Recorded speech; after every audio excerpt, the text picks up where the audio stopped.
एक क्रेडिट अगर देना है तो मैं फिजिक्स को दूंगी, क्योंकि फिजिक्स इस बार ऐसी आई थी जो बहुत लोगों से नहीं बना। पूरा क्रेडिट मैं मतलब बहुत दिल से बोल रही हूँ डीएन सर को दूंगी।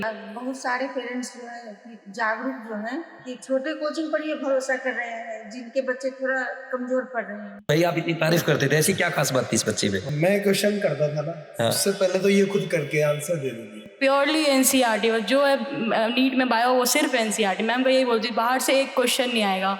हाँ भी फ्यूचर डॉक्टर्स, मेरे हाथ में री नीट 2026 का पेपर है जो कि काफी टफ था।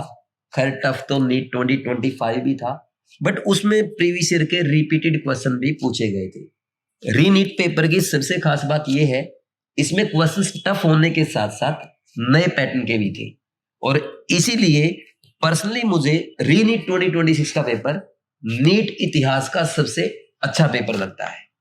और बच्चे इस टाइम पैनिक सिचुएशन में भी थे, उसके कारण बच्चों के मार्क्स कम आ रहे हैं। लेकिन हमारे सामने एक एग्जाम्पल ऐसा भी है जिसने नीट 2026 के स्कोर से री नीट में अपने मार्क्स इंप्रूव किए। बिहार की बेटी सुप्रिया हमारे साथ है, उनकी मम्मी भी साथ है।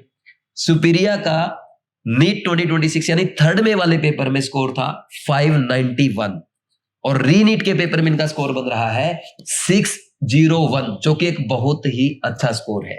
तो सुप्रिया बेटा, सबसे पहले आपको बहुत बहुत बधाई, आपके बहुत अच्छे मार्क्स हैं। Thank you sir. मैम आपको भी बहुत बहुत बधाई। Thank you sir. आपकी बेटी बहुत आगे जाएगी, आपका कृपा है सर। विश्वास है ना आपको? बहुत ज्यादा। अब तो टेंशन नहीं हो रही जैसे पेपर से पहले हो रही थी? नहीं सर, पक्का? बहुत ज्यादा विश्वास है, आपका बहुत बहुत आभारी हूँ जी। तो सबसे पहले सुप्रिया, आपको एक बात बतानी है। आपका इतना अच्छा स्कोर है री नीट के इतने टफ पेपर में, आप एक क्रेडिट किसको देंगे? एक क्रेडिट अगर देना है तो मैं फिजिक्स को दूंगी, क्योंकि फिजिक्स इस बार ऐसी आई थी जो बहुत लोगों से नहीं बना, बट मुझे बहुत अच्छी लगी। क्योंकि मतलब पूरा क्रेडिट मैं मतलब बहुत दिल से बोल रही हूँ डीएन सर को दूंगी। मतलब इन्होंने इतना अच्छे क्वेश्चंस करवाए हैं क्लास में, मतलब मुझे तो बहुत अच्छा लगा। मतलब मैं तो हर क्लास अटेंड करती थी, भले मुझे आता था नहीं आता था चैप्टर, अगर बहुत ज़्यादा अच्छा था मैं चैप्टर फिर भी उस क्लास में अटेंड करती थी, क्योंकि मुझे लगता था कि कुछ ना कुछ नया मिलेगा ही।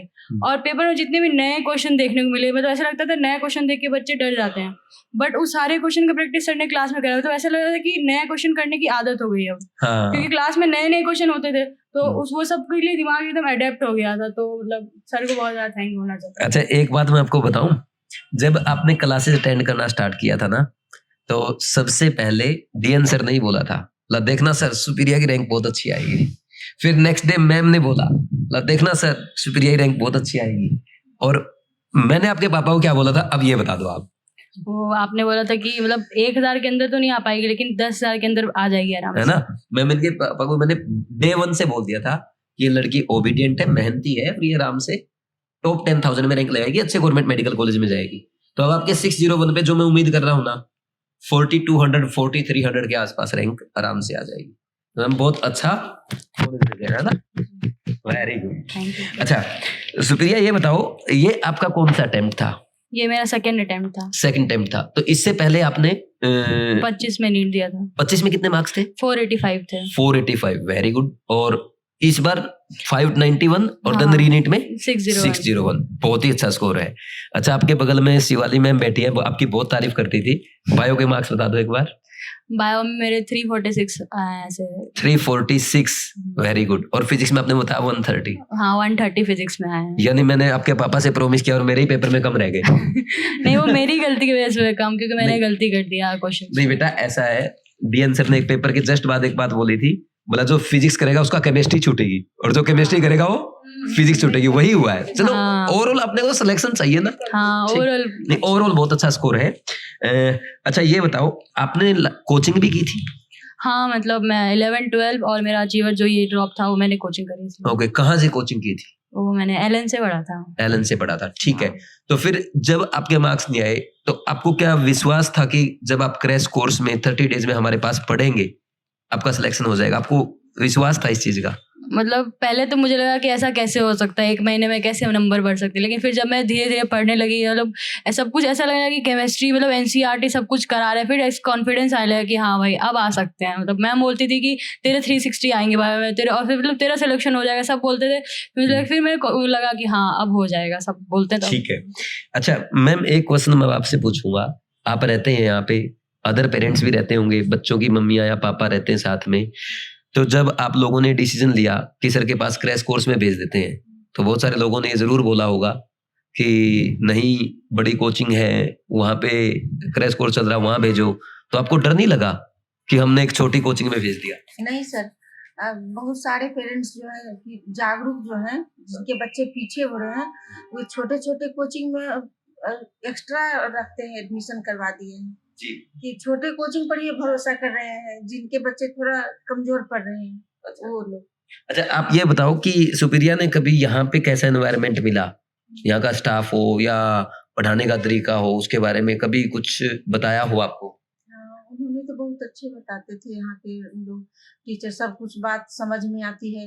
मतलब समझ तो इसको पहले से थी, लेकिन कोचिंग ही छोड़ दी थी, इधर से पूरा ही लूज हो गई थी कि अब हमसे नहीं होगा। फिर यहाँ आने के बाद जागरूक हो गई पूरा कि यहाँ क्या है, कॉन्फिडेंस पूरा मिला सब सर लोग की तरफ से।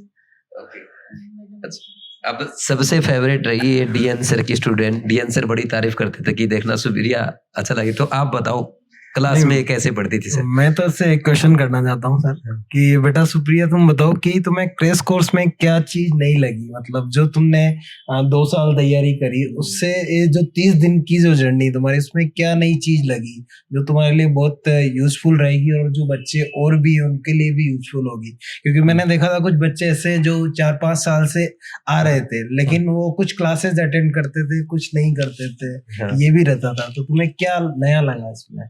मतलब मुझे ऐसा लगा कि आपने इतनी क्वेश्चन प्रैक्टिस जो कराई ना, मतलब नए नए क्वेश्चन को कैसे हैंडल करना है, हर क्वेश्चन को करने का अप्रोच, तो ये मेरे को बहुत अच्छा लगा कि मतलब हर क्वेश्चन को मैं कर सकती हूँ, ऐसा मेरे को लगता था। पहले ऐसा लगता था कि रटा हुआ है जो वो तो हो जाएगा, नया आएगा तो नहीं हो पाएगा, लेकिन अब क्लास में ऐसा करा तो हर क्वेश्चन को मतलब करने का एक अप्रोच मिल गया, तो मेरे को ये बहुत हेल्पफुल रही है चीज़। Very good. अब सर आप बताओ जो क्वेश्चन मेरा कि सुप्रिया आपको कैसी स्टूडेंट लगी? मतलब और भी स्टूडेंट होते हैं टीचर के, तो टीचर भी स्टूडेंट के बारे में सोचता तो है ही, आप इतनी तारीफ करते थे, ऐसी क्या खास बात थी इस बच्चे में? मतलब सर मुझे तो, मैं क्वेश्चन करता था ना, उससे पहले तो ये खुद करके आंसर दे देती थी, ऐसा रहता था। मेरे को लग रहा है ये तो मेरे से ही ज्यादा तेज हो रही है। मतलब मैं कॉन्सेप्ट समझा देता, उसके बाद ये चलती जाती थी, रुकती नहीं थी और आंसर सही निकाल के आती थी। लेकिन कुछ जगह मैंने इसको फंसाया है, इसको भी पता है, सीखने को मिला है इसको। तो कुछ जगह मैंने इसको फंसाया भी है, जानबूझ के फंसाया। और इसको नहीं, जो भी बच्चों ने क्लास में अटेंड किया उनको मैंने फंसाने की कोशिश करी। मेरा तरीका ये रहता है, पहले तो बच्चों के अंदर डाउट क्रिएट करो, ठीक है, फिर उसको क्लियर करो। मैं सर रोकूंगा आपको। एक अच्छी चीज आपकी ये भी थी कि सर पेपर थोड़ा टफ बना रहे थे, बच्चे तो बोल ही रहे थे फिजिक्स टफ आ रही है। मैंने भी एक दिन सर को बोल दिया, सर थोड़ा सा फिजिक्स भी है और बायो के बच्चे थोड़ा इजी बनाया था। लेकिन देखो टफ प्रैक्टिस क्या फायदा, बेनिफिट मिला। बच्चे बोल रहे थे बायो केमिस्ट्री में जेईई मेंस के क्वेश्चन क्यों डाल रहे हो, जेईई मेंस का लेवल है नीट का। टीचर को पहले पता होता है, एक एहसास होता है, कोई भी टीचर है उसको आइडिया होता है। बायो के पूछ रहे थे बच्चे एनसीईआरटी से, और ये हमारे तो नेगेटिव हो जाते हैं, सभी बच्चों के नेगेटिव और ट्रिकी क्वेश्चन आए हैं। टीचर जानता है कि उसका एक्सपीरियंस है 10-12 साल का, एक मैसेज आता है कि ये क्वेश्चन आ सकता है, ठीक। उसके बारे में आप शिवाली मैम के बारे में बताओ कुछ कभी हुआ ऐसा कि शिवाली मैम ने बोला ये क्वेश्चन आएगा और वो आया हो? मैं इनकी तो जितनी तारीफ करूँ उतनी कम होगी, क्योंकि मतलब इनका तो अलग ही स्टाइल, मतलब एनसीईआरटी पे प्योरली एनसीईआरटी, जो है नीट में बायो वो सिर्फ एनसीईआरटी। मैम का यही बोलती थी बाहर से एक क्वेश्चन नहीं आएगा, मतलब मैम जो बोलती थी कि यहाँ से आ सकता है क्वेश्चन, वहाँ से आया मतलब नीट में। मैं तो ऐसा लगता था कि मैम भविष्यवाणी करी हो सच में। मैं क्वेश्चन देख के मैम थैंक यू बोल रही थी कि मैम थैंक यू। बहुत सारे क्वेश्चन ऐसे थे जो मैम ने क्लास में बोले थे ये क्वेश्चन जनरली टेस्ट में नहीं आता है और लोग इग्नोर कर देते हैं, तो ये क्वेश्चन आएगा, और ऐसे क्वेश्चन आया नीट में। मतलब thank you so much ma'am. Ma'am से ही मेरा क्वेश्चन है। मैम जैसे कुछ लोग बोल रहे थे इस बार की पेपर बहुत टफ आएगा और एनसीईआरटी से बाहर बायो आएगी, ऐसा कुछ हुआ था क्या इस बार? हाँ बिल्कुल मैम, अच्छा क्वेश्चन है सर। सर अपन ने डिस्कस किया था कि एक हवा फैल गई थी हाँ कि भैया पेपर जो है अब तो बाहर का आएगा, तो इसलिए कई बच्चे अपन के क्रैश कोर्स में बीच बीच में क्लासेस से भाग जाते थे। उनको हाँ। लगता था कि ये लोग तो एनसीईआरटी पढ़ा रहे हैं, हाँ अब हम कुछ बाहर का पढ़ लें। हाँ तो सर उनका कितना नुकसान हो गया आपको तो पता ही बिल्कुल बिल्कुल। अब ये देखो इनके 346 आ रहे हैं सिर्फ क्रैश कोर्स के एनसीईआरटी है। से। और जबकि मतलब एक ऑप्शन भी बाहर का नहीं है, जी क्वेश्चन तो छोड़िए, उसके हाँ। अंदर का एक टुकड़ा भी मतलब ऐसे ये एनसीईआरटी के आगे वो एग्जाम्पलर वाली बात नहीं जानते ना मैम वो। और सही सही से पढ़ लें तो बस, है ना? मैम जी जी मैम कंटिन्यू अभी करें। इन लोगों को बहुत जब ये पढ़ने आई, मैंने इन लोगों को थोड़ा सा स्टार्टिंग में 1-2 क्लास में लगा कि बिल्कुल अलग तरीके से अपन ने शुरू किया। जी इन लोगों ने बोला कि मैम आप बहुत अच्छा पढ़ा रहे हो, पर तरीका हमारा हमने मतलब बिल्कुल पहली बार देखा है। हाँ क्योंकि उसमें मैंने इन लोगों को बोला कि तुम लोग रूट लेवल पे काम करो, हाँ अभी तक तुम लोगों ने ऊपर ऊपर से ये देखा है। अब इस पे मैं एक चीज बताऊं आपको, जी। ये तो बहुत अच्छी स्टूडेंट है जी ना, ओबीडियंट भी है, क्लास भी अटेंड करती है। एक लड़का और है रोहित, आता था आपकी क्लास हाँ, में। रोहित के भी 346 है। हाँ अभी बताया उसने मुझे। हाँ। जी रिजल्ट आते हैं बेटा मैम के, क्या है जब आप शुरू में आते हो ना आपको ऐसा लगता है कि यार ये क्या ऐसे कैसे रिजल्ट आएगा, लेकिन जब पेपर के नंबर बच्चा काउंट करता है तब मैम को थैंक यू बोलता है। ये चीज मैंने फील की है। मैं जब मैं प्योर एनसीईआरटी कराता हूँ क्लास में, तो बच्चे एनसीईआरटी क्या होती है भाई, एनसीईआरटी में इतनी गहराई है, कोचिंग का 40 कोचिंग में जो पढ़ा जाता है वो एनसीईआरटी का 40% भी नहीं है। अपने ने किए ना कुछ एक्सरसाइज के क्वेश्चन, इन टेक्स्ट एग्जाम्पल, कुछ मैंने एग्जाम्पल के कराया आपको नए पैटर्न क्वेश्चन। तो एनसीईआरटी में सच में बहुत ज्यादा गहराई है। मैं आज ना मैं कितने साल हो गए एनसीईआरटी पढ़ाते हुए, मुझे आज भी लगता है कि मैं एनसीईआरटी का कुछ ना कुछ पॉइंट छूट जाता, कवर नहीं कर पा रहा हूँ। मुझे हमेशा ये एहसास होता है। मैं तो भी वो इन लोगों को ये NCERT बोलती हूँ कि हर साल हम लोग भी नया सीखते हैं। नया सीखते हैं, मैं पढ़ाते। अब आप अपने बच्चे के बारे में आप बताएंगे। सर मैंने सुप्रिया की तारीफ आपको मैं तो पहले इसको ऑनलाइन जानती थी वाइवा के ग्रुप से, कभी ऐसा पर्सनली मैंने उसको देखा नहीं था। हाँ। जब जैसे ही रीनीट का ऐलान हुआ, इसके फादर और ये लोग आए, इन्होंने जी। मुझे बताया कि वाइवा अटेंड करते, तो मैं समझ गई कि बच्चे तो सिंसियर है, क्योंकि वाइवा में भी आती थी। जी। पर जब जितने बच्चों ने सर क्रैश कोर्स में शुरू किया, आप देखेंगे लास्ट में आते आते बच्चे कम होने लग जाते हैं, जी क्योंकि बच्चों को लगता है हमें तो पहले ही आता है। बिल्कुल बिल्कुल। पर आप देखिए कि वही बच्चे के अंदर सबसे ज्यादा आपको इम्प्रूवमेंट दिखता है, जो लास्ट हमेशा यही सोचता है कि हमें तो लास्ट दिन तक टिके रहना है। जी जी। और इसके अंदर यही था। अगर मैंने इसको होमवर्क, मैंने इस बार क्रैश कोर्स में होमवर्क देना शुरू किया, जी, क्योंकि मुझे ऐसा लगता था कि ऐसे 10 क्वेश्चन मैं इनको बोलूं जो मुझे लगता था कि आएंगे ही आएंगे, जी तो ये मैं इनसे करवाती थी। जी। तो ये लोग जब करते थे तो अगले दिन बोलते थे कि अब तो वो बिल्कुल पक्का हो गया टॉपिक। हाँ। तो ये कोई भी दिन इसने ऐसा नहीं किया कि नहीं बात मानी हो, या इसने जो चीज दी है वाइवा के लिए लोग इतने ज्यादा ईगर रहते थे। जी। तो बच्चा अगर ओबीडियंट होता है ना सर, तो अपन तो को भी फिर मेहनत नहीं। करने का जी। मन करता है। मैम अब मेरे को एक बात याद आ गई, जब ये आए थे ना इनके पापा, आपके पापा मेरे से पहले भी मिले बेटा, है ना, बीच में मिले हैं, ठीक, लेकिन वो कहते थे कि वो एलन में ही जाती है, वही फॉलो करना चाहती है। मैंने बोला कोई बात नहीं है, आप ना उनको ये बात बताते कि ऐसे फॉलो करें। तो जब पेपर इनका होता था तो मेरी एक आदत है, चाहे बीवाइज के बीट के टेस्ट में कोई एलन का बच्चा आ रहा है, आकाश का आ रहा है, अदर कोचिंग का आ रहा है, मैं भेदभाव नहीं करता। मैं सबको, अगर मेरे पास टाइम है, मैं 10 मिनट 15 मिनट आप लोगों को स्ट्रेटजी बताता था, 3 राउंड में करो, मिस्टेक लिखो, बताता था ना। मोस्टली बच्चे अदर कोचिंग के, जैसे ही मैंने बताना स्टार्ट किया कि ऐसे पेपर अटेम्प्ट करो, ऐसे एनसीईआरटी पढ़ो, धीरे धीरे निकलने लग जाते थे। ये बच्ची पे मेरा पूरा ध्यान था, ये एक दिन भी नहीं निकली। अगर मैं अपना स्पीच देने के बाद वहां पे अगर 10 मिनट एक्स्ट्रा भी रुका हूं, बच्चे भी बात कर रहे हैं, मैं क्लास से जब निकलता था तब ये बाहर आती थी। और इसीलिए मैंने आपके हस्बैंड को मिलते ही बोल दिया था, आपने 3 साल मेहनत की है, ये खराब नहीं जाने देंगे, सिर्फ आप हमें 30 दिन दो, और 1000 में तो नहीं 10,000 में लाएंगे, वो देखो रैंक आपके सामने अच्छा आ जाएगी, है ना। तो मैम अब आप मुझे ये बताओ, मिठाई कौन सी खिलाएंगे और कब खिलाएंगे? जी, आप जो फरमाइश करें, जो आपकी चॉइस है वही मिठाई हम मैम गुपचुप खाते हैं हमसे, तो वही गुपचुप भी गुपचुप भी खा लीजिए। हाँ, गुपचुप खाएंगे आज। का क्या पसंद है? मुझे भी गुपचुप पसंद है। ये सर, मैंने आपका इसलिए क्या नहीं कि सर पसंद डिमांड ठीक है। एक्चुअली सर का जो स्टैंडर्ड है ना, वो हमसे बहुत ऊपर है सर। पढ़ाने में भी और खाने में भी। हाँ, काजू कतली हाँ। हम लोग गुपचुप में ठीक है जी। सर। बिल्कुल बिल्कुल मैम। सारे स्टाफ लोग का भी फरमाइश रहना चाहिए। अच्छा, स्टाफ लोग को ही फरमाइश लेंगे और आप? क्या, सबका आशीर्वाद लगता है, सबका सहयोग से कोई काम होता है ना। जी। अच्छा, कुछ समय बाद मैम ये बच्ची आप पे गई है? नहीं, ये अपना पापा पर गई है, दादाजी पर गई है।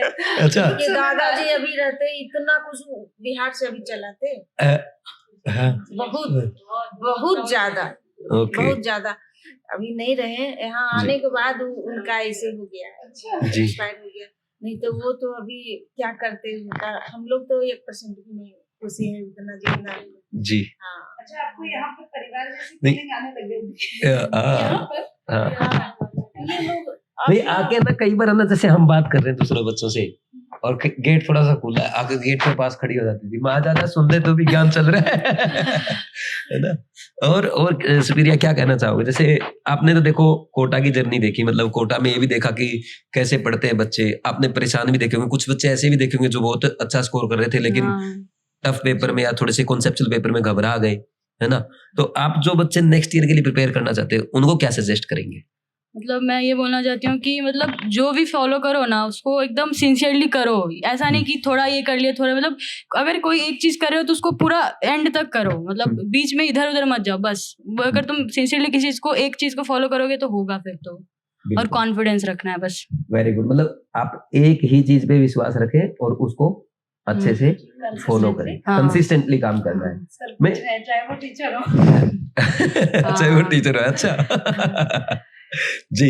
अच्छा सुप्रिया, एक चीज और बताना मुझे, जब आपके जैसे 601 मार्क्स आए हैं, आप ये बीट के टेस्ट देते थे, बीट वालों को हटा देते हैं एक बार, हम सिर्फ इसकी बात करते हैं क्रैश कोर्स में जो गोल्ड 2.0 के टेस्ट थे, उसमें कितने मार्क्स आते थे आपके? उसमें मेरे मतलब 550 प्लस ही रहते थे। 550 प्लस ही रहते थे। और नीट में उससे भी अच्छा आया। हाँ, उसमें तो आप बोलते थे टफ पेपर बनाते हो, क्लास में बच्चे छेड़ते थे हमें पेपर बनाते टाइम, तब ठीक लग रहा है? हाँ, अब तो लग रहा है कि अच्छा हुआ उस समय टफ, तो अब आदत हो गई। अगर हम आसान बनाते तो यहाँ नंबर आते हैं। बहुत सारी कोचिंग यही करती है कि बच्चों को खुश रखते हैं कि इजी पेपर बनाओ, सबके 680 आएंगे। अब उनके वहां पे नीट एग्जाम में 450 480 आते हैं। मैसेज सुबह से आ रहे हैं ना। हाँ। हमारे तो वहां आते थे 680 हाँ। 670, अभी यहाँ पर 520 530। हाँ, तो उसमें आसान हो जाता ना। जैसे अगर हमारे टेस्ट में कम मार्क्स आ रहे हैं और फिर वहां पे और कम आते हैं तो हमारी रिस्पॉन्सिबिलिटी हो जाती है। अब वो क्या कहेंगे, सर यहाँ तो बच्चे अच्छे आते थे और सर देखो ना पेपर टफ आया है, लेंथी सर नए क्वेश्चन है, सभी के तो कम आ रहे हैं, फिर सर 1 साल और एडमिशन करा लो, डिस्काउंट दे देंगे। ये कहानी है। तो हमें बच्चों को ये बताना है कि इस कहानी से बचना है। ठीक। और आप कुछ कहना चाहेंगे बच्चों? जी, अगर मतलब मेरा पर्सनल ओपिनियन है, मतलब कि मेरे को बी वाइज मतलब सच में ऐसा लगा कि बहुत ग्रेट इम्प्रूवमेंट का ये बहुत बड़ा सोर्स है कि सिर्फ एनसीईआरटी करना, इधर उधर की चीज़ें बिल्कुल ये लोग फॉलो नहीं करते। मतलब मुझे ये बहुत अच्छी लगी कि जो आएगा बस उस पर फोकस करना, आलतू फालतू की चीज़ें मतलब टाइम वेस्ट नहीं करते स्टूडेंट्स का वो, इसलिए मतलब बहुत अच्छा लगता है। मतलब तो अगर आपको भी अच्छा लगे तो ज़रूर ज्वाइन करें। मैं बहुत दिल से बोल रही हूँ, आप कर सकते हो अगर अच्छा। बिल्कुल। तो जो बच्चे है ना आना चाहते हैं तो बच्चों 6 जुलाई से हम ड्रीम बैच स्टार्ट कर रहे हैं, जिसमें आपको मिलेगी वही ड्रीम टीम जिससे पढ़ के सुप्रिया ने रीनीट 2026 में 601 स्कोर किया ओनली 30 डेज में। तो वो टीम, वो dream team, doctor Shivali ma'am, DN sir और मैं, हम लोग अगर उस बच्चे को 1 साल पढ़ाएंगे तो सुप्रिया आपको क्या लगता है क्या कर सकता है वो? सिलेक्शन तो आराम से हो जाएगा, उसको रैंक ला सकता है, वो रैंक ला सकता है ना, एकदम अच्छा रैंक। तो भाई सुन लिया आपने सुप्रिया की बात, अगर रैंक लानी है तो 6 जुलाई से कोटा आ जाओ। और जो बच्चे आज ज्वाइन करेंगे उनके लिए एक स्पेशल डिस्काउंट है, रजिस्ट्रेशन फी पे 50% और ट्यूशन फी पे 25%। अगर आपके पापा आर्मी में, पुलिस में है, या आपके पिताजी फार्मर है, टीचर है, आपके अच्छे मार्क्स बन रहे हैं, बाई चांस आप एग्जाम तो क्वालिफाई नहीं कर पाए लेकिन 500 प्लस है, SC/ST में आपके 400 प्लस है, हमने आपको स्पेशल डिस्काउंट भी प्रोवाइड करके है, जिसके लिए आप इस दिए गए नंबर पे कॉल करके बात कर सकते हो। ठीक। एक लास्ट मैसेज और बोलो बच्चों के लिए। अच्छा ये तो बताओ, आपने ये तो बताया ही नहीं, बीवाइज में वो कुछ counselling, guidance, strategy, motivation, mistake notebook check करना, ये कुछ हुआ? ये तो बताया ही नहीं आपने हमारे बारे में। वो मतलब पढ़ाई के अलावा बहुत सारी चीज़ें ज़रूरी होती है, जैसे कि हर टेस्ट के बाद आपको मिस्टेक लिखना, ये सब चीज़ें मतलब कोई बताता नहीं जनरली, लेकिन यहाँ पे हर चीज़ें फोकस किया जाता है कि टेस्ट के बाद आपको मिस्टेक लिखना है और हर दिन 3 मिस्टेक लिखना है, मतलब कुछ स्पेशल चीज़ें जो मतलब सब कोई नहीं बताता। तो अगर लेकिन उस चीज़ को आप अगर फॉलो करें तो मतलब रैंक बहुत अच्छी आ सकती है आपकी और सिलेक्शन तो आराम से हो जाएगा। बिल्कुल। और स्ट्रेटजी सही रही थी? 3 राउंड स्ट्रेटजी बहुत अच्छी रही थी। ठीक है। एक चीज और बताऊं आपको, जिसने आपका सिलेक्शन कराया है, जी सर। बता दूं? हाँ। सबको बता दूं? हाँ, इन बच्चों को भी बता दूं ताकि इनको सबको पता चल जाए कि सिलेक्शन किस कारण हुआ है। बता दो सर। The magic. हाँ, वो मैं भूल गई। वो तो माइंड ब्लोइंग चीज है, वो तो उसका तो कोई कंपैरिजन। वो बुक मतलब पहले मेरे को लगा था कि ऐसा कैसे हो सकता है एक बुक पढ़ने से सिलेक्शन के, बट जो पॉजिटिविटी आई है ना उस 1 महीने मेरे में, हर दिन वो बुक पढ़ने से, मतलब उसका तो मतलब कोई जवाब ही नहीं। वो नहीं है ना? हाँ। पक्का?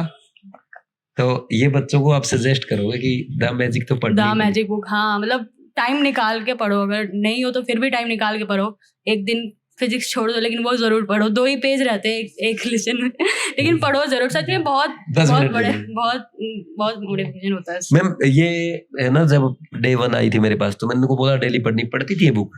Yes sir. पढ़ाई छोड़ के पढ़ती थी। नाइट में तो नहीं, ये वाली पूछ रहा हूँ मैं, मैजिक बुक। हाँ, पढ़ने के बाद पढ़ के मैजिक बुक पढ़ के फिर बाद में लिखती थी वो ब्लेसिंग्स, ब्लेसिंग रोज लिखती थी रोज।